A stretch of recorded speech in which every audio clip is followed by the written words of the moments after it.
Olá, viajante! Seja muito bem-vindo a mais um episódio aqui do canal Quest. No vídeo de hoje, pessoal, a gente vai estar vendo aí como é que eu produzi essa pintura incrível de Senhor dos Anéis.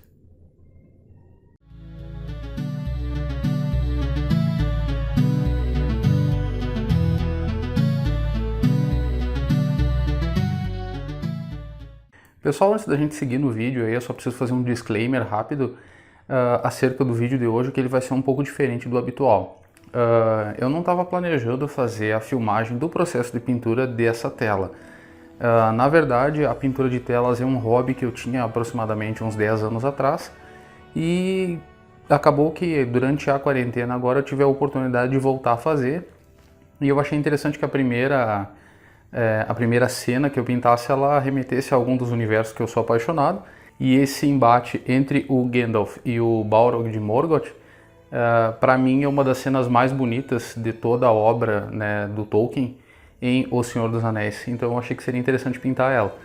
Então vocês vão ver aí durante o vídeo, pessoal, que eu acabei utilizando uma tela de tamanho 60 centímetros de largura por 90 de altura, e toda a cena ela foi pintada com tinta acrílica, num processo bem rápido até de fazer. Eu levei aí em torno de uma semana para fazer a tela, desde a escolha da gravura. Isso aqui é uma gravura, eu encontrei uma arte, né, um artwork digital no ArtStation, que eu achei interessante de usar como base para fazer essa pintura, né, para fazer esse quadro. E toda a parte de desenhar, toda a parte de transferir, né, o desenho para a tela eu acabei não filmando, mas eu filmei toda a parte da pintura da tela em si, e eu vou tentar descrever o máximo que eu puder para vocês o processo que eu uso de pintura, embora a pintura ela seja um trabalho muito individual, assim, né, bastante pessoal a técnica, né? Mas para dar uma ideia para vocês aí de como é que eu trabalho. Então eu espero que vocês gostem e vamos lá. Então, pessoal, uma vez aí que a gente tenha escolhido a nossa tela, a gente precisa fazer a transferência do desenho que a gente pretende pintar para ela. Para esse processo eu utilizo aí um lápis 6B e uma caneta de nanquim, porque alguns dos relevos, alguns dos contornos eu preciso que fiquem melhor destacados dentro da pintura. Eu começo aí passando as camadas de tinta do mais claro para o mais escuro, né? A gente faz um degradê, um tom sur tom, porque todas essas tintas elas vão ser escurecidas com várias camadas durante o processo. Então aí a gente vai começar aplicando o amarelo, depois a gente vai passar o laranja, em seguida a gente vai passar o vermelho, depois a gente vai começar a passar o marrom claro, um marrom médio, um marrom escuro, e sempre nessa sequência, adicionando cada vez mais camadas para a nossa pintura ficar com aquela tonalidade que a gente gostaria que ela tivesse lá no final.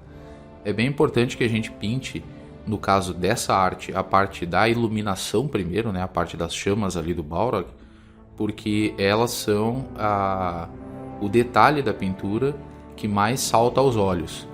E todo o cenário ele reflete essa luz que está sendo gerada pelo Balrog para causar aquela imersão que a gente precisa dentro da nossa cena. Para fazer aí, pessoal, a pintura do piso e dos detalhes ali do pilar e da caverna de Moria ali, eu costumo utilizar uma camada de tinta guache bem diluída, só para meio que sujar a área que eu preciso pintar com a tinta acrílica e fazer uma demarcação desse espaço para mim conseguir passar a tinta corretamente depois, sem que eu tenha que cobrir ela com alguma outra tinta de tom mais claro, o que seria um pouco difícil, né? Uma vez aí então que a gente já tem definido onde vai ser colocado cada tonalidade de marrom, por exemplo, no nosso terreno, eu venho passando então aí a tinta acrílica, né, em camadas sucessivas, e a gente precisa fazer da seguinte maneira: todas as áreas que são próximas ou que estão com a face voltada para as chamas, a gente vai deixar num marrom bem clarinho e vai cobrindo com o amarelo e com o laranja, para tentar deixar num tom parecido ao das chamas, como se tivesse aquecido e iluminado, né, pela incidência do fogo ali no caso, né? A gente vai fazer isso no nosso terreno também. Todas as partes que são bem profundas ou afastadas, tipo o fundo da caverna ou aquela parte da profundidade que fica ao redor ali da ponte de Khazad-dûm, a gente vai utilizar aí algumas camadas de preto puro, que é justamente para dar aquela ideia Aquela noção de que a profundidade é grande ali, tanto que a luz ela se consome, ela penetra fundo e a gente não consegue ver o final daquele detalhe ali. Por exemplo, todos os detalhes que ficarem nas costas daquilo que está voltado para o Balrog, a gente tem que pintar de preto também, né? Escurecer com cinza ou com preto ou com marrom em várias camadas. E todas as faces ali que a gente deixar, que elas estiverem próximas ou voltadas para o Balrog, a gente vai colocar num laranja vivo também, porque isso vai dar para o observador a noção de que a luz ela está vindo daquele ponto, né? Daquele ponto central do quadro. E tudo que está de costas para isso está escuro, né? A gente tem que aumentar bastante o contraste para dar a noção de que essa cena ela se passa de fato dentro de uma caverna. E para isso a gente pode pegar, por exemplo, pessoal, uma régua e colocar essa régua no rosto do Balrog e projetar essa régua alguns riscos para a gente simular o caminho da luz de acordo com os objetos que a gente tem no caminho.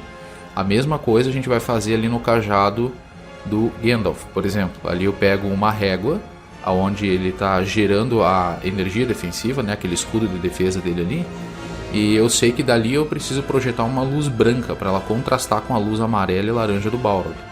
Então eu pego uma régua, posiciono naquele ponto e faço um traçado com um lápis bem fraquinho em todas as direções para eu conseguir simular para onde vão esses detalhes de luz.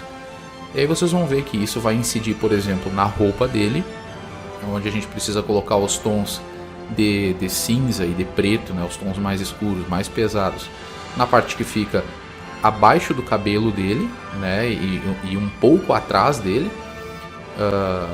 Na parte da frente dele que aparece, a gente coloca um pequeno filete de laranja ali para mostrar que ele está sendo iluminado pela luz do Balrog, mas a luz que mais incide nele agora é a luz do cajado. Então a gente vai fazer esse efeito aí com uma tinta branca. A gente pode utilizar o pincel mesmo para esfumaçar essa tinta, ou a gente pode usar aí um pano também.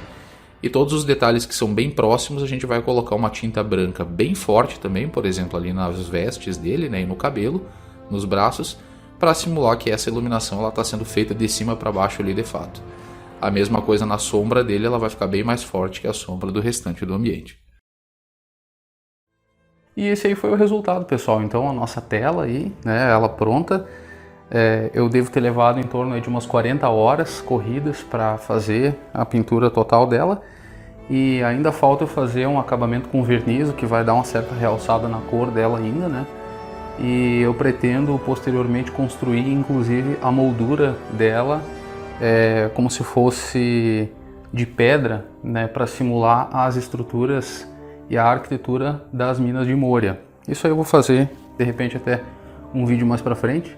E é isso aí então, pessoal. Se vocês gostaram desse vídeo, peço que vocês curtam ele, se inscrevam no nosso canal, compartilhem com os amigos nas suas redes sociais e me informem se vocês acharam interessante e se vocês, de repente, gostariam que eu trouxesse mais desse tipo de trabalhos, até porque eu pretendo fazer outras telas como essa futuramente, de maneira mais detalhada, talvez para o canal.